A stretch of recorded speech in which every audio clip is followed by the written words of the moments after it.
Monday, the 18th May 2025, I received intelligence reports that President William Ruto had ordered that I be dealt with once and for all.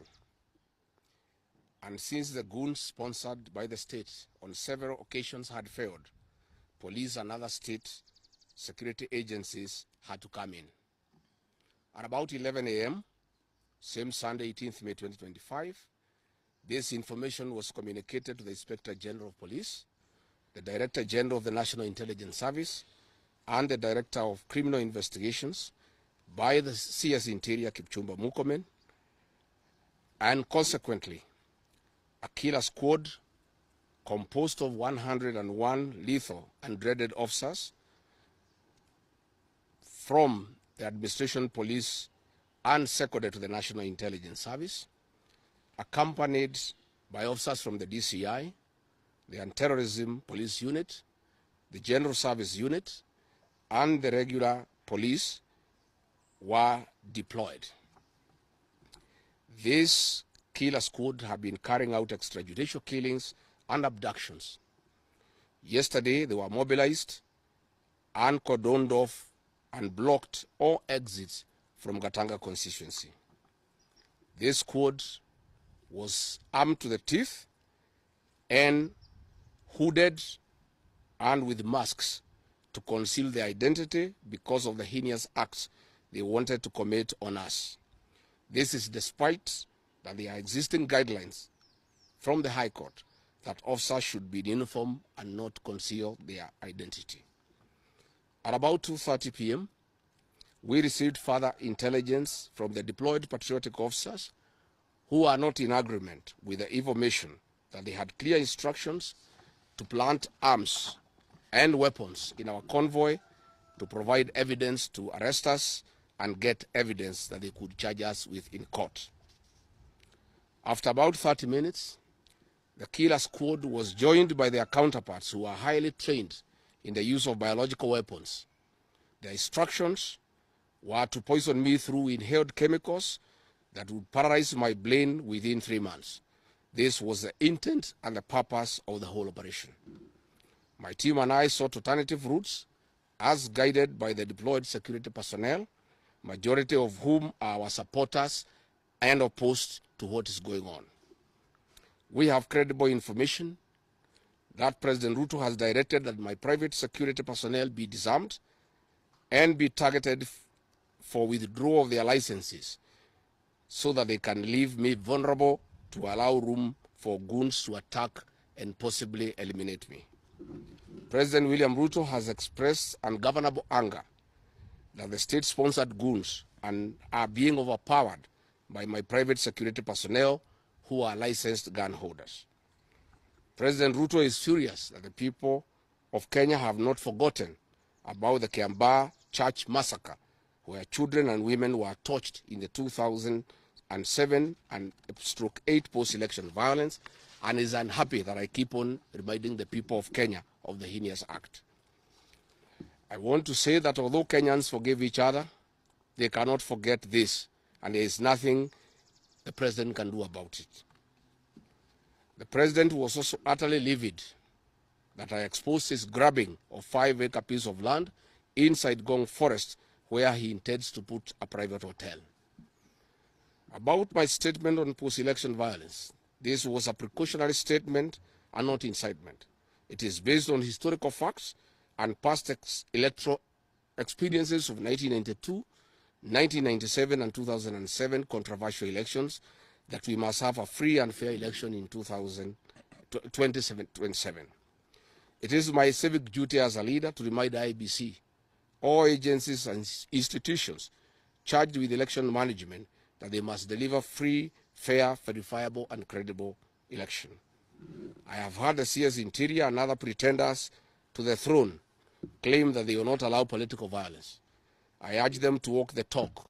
I have heard the CS Interior and other pretenders to the throne claim that they will not allow political violence.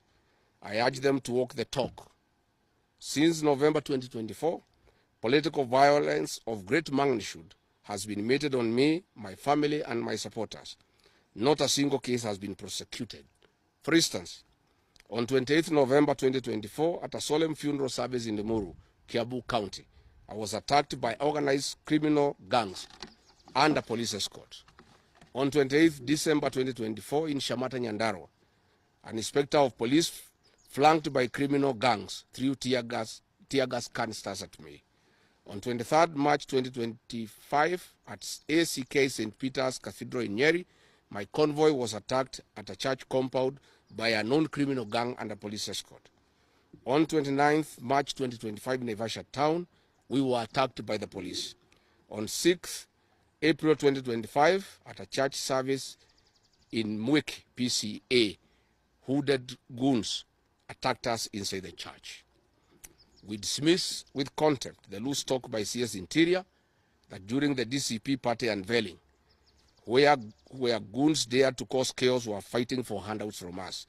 These were state-sponsored, but fortunately, they were overpowered by security personnel and supporters. The CS has given instructions that instead of arresting the said goons, they disarm my security personnel to give goons free access to me and my supporters in future occasions. Let it be known that our party, DCP, has organic support, and we do not pay supporters to attend our meetings the way the government is doing to people to attend their meetings. Finally, let me assure the planners of this violence that you will not stop the cause of the people of Kenya. The one-term movement and the DCP party popularity will not be stopped and will not be slowed down. The cause to liberate Kenya is not about Rigathi Gachagua. All the leaders with me. Wasting time and resources to stop me is a zero-sum game. The people of the Republic of Kenya have said that lies must stop, roads must be built, corruption must stop, abductions and extrajudicial killings must stop, education and health systems must work. They are some of the things that are making the people of Kenya restless. We are putting our supporters on high alert that they have the right to express their frustrations if injustice is meted on us. My supporters and I will not be cowed or intimidated by the use of the criminal justice system to manage politics. The drama of waylaying us on roads should be stopped. If the government knows that I've committed a crime known under the laws of Kenya and identified in the penal code, they know all my homes. And I'm here. They know my Wamunyoro home. They don't need to waylay me on the road. Instead of waylaying us on the road and using those dreaded criminals who are responsible for abductions and extrajudicial killings. And that squad works under the Director General of the National Intelligence Service. It's 101 officers who are recruited from the administration police, and they have been given special training by the National Intelligence Service, and they are responsible for the abductions and extrajudicial killings. And that is the squad that had been planned yesterday and mobilized so that they can incapacitate me and my people. Yes.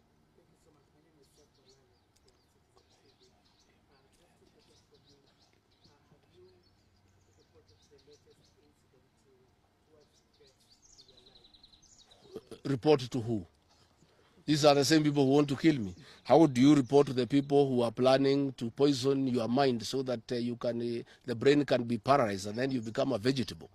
I cannot report. And I wrote to the Inspector General of Police and the Director of Criminal Investigations. Instead of answering the issues I addressed, told me to report to the next police station. Yet all these things have happened under the cover of the police. So it is useless to go and report to the police. That is why I'm talking to the people of Kenya, so that if anything happens to me, President William Ruto must be held accountable. And I want to say, when they hounded me out of office, I pleaded with my supporters to stay calm and express their displeasure by singing. That is no longer going to be the case. And my supporters have blamed me for not allowing them to stand up to intimidation and the wrong things that are being done against their leaders. Therefore, our supporters are on high alert, and they will be part of the leadership and ourselves who will be resisting impunity and intimidation by William Ruto and the government.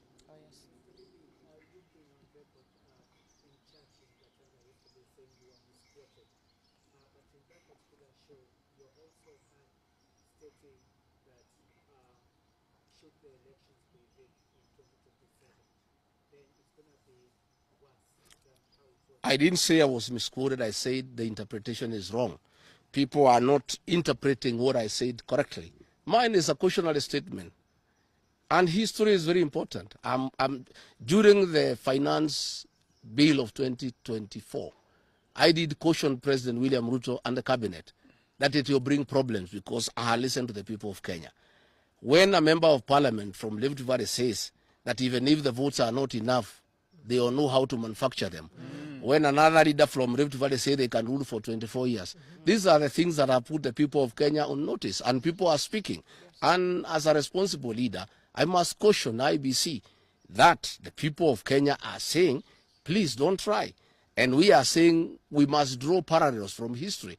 And all I was saying is that that has happened before in 2007, and it is possible it can happen now. And I was asking IBC to be patriotic enough to make sure they don't put the country into a crisis. That is all I did. I did not ask anybody to cause violence. I did not say people will fight each other. I just said, let's be careful. This has happened before, and it was bad. And from the way people are speaking, it could be worse. That is all I said. Yes, Waweru.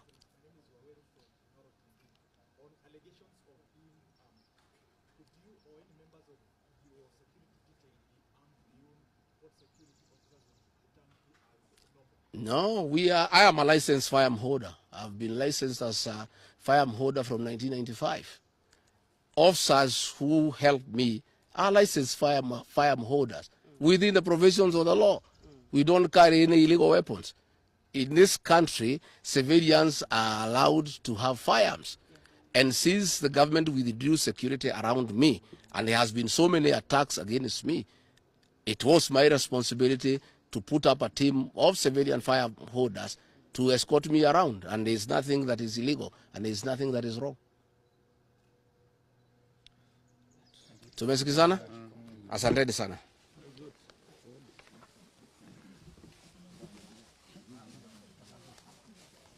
Karungo.